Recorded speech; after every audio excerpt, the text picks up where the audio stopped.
On the fire watch today, it's been nearly a year and a half since the Almeda and the South Open Chain fires tore through parts of our community. But nearly 18 months later, the cleanup from those fires is almost complete. Thank you for joining us tonight on Newswatch 12 at 4. I'm Caleb Michael. Newswatch 12's Brett Taylor was at some of the final properties where ODOT crews were wrapping up those cleaning efforts. Brett, what can you tell us and what did you see today?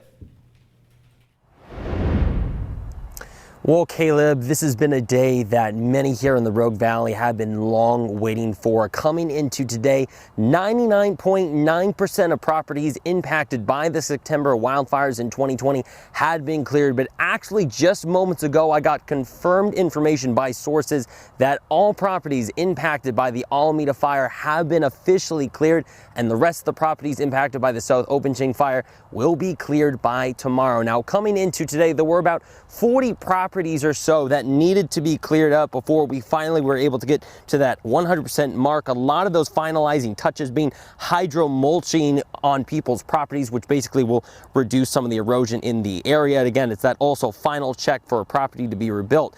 Now, although the last 18 months, Caleb, haven't been easy for work crews, especially when they're having to clear more than 2,000 properties that were damaged or destroyed, officials told me that getting to this point has all been worth it. It's been a huge challenge on a lot of different fronts. The coordination effort, like I mentioned, with the cities, the counties, and the federal agencies, particularly FEMA, has been a challenge, obviously. But it's also been really rewarding, and the rewarding part is just working with the individual community members and on a lot by lot level. Everybody's a little bit different. Everybody's impacted a little bit different. So very challenging on one hand, but incredibly rewarding and great on the other hand.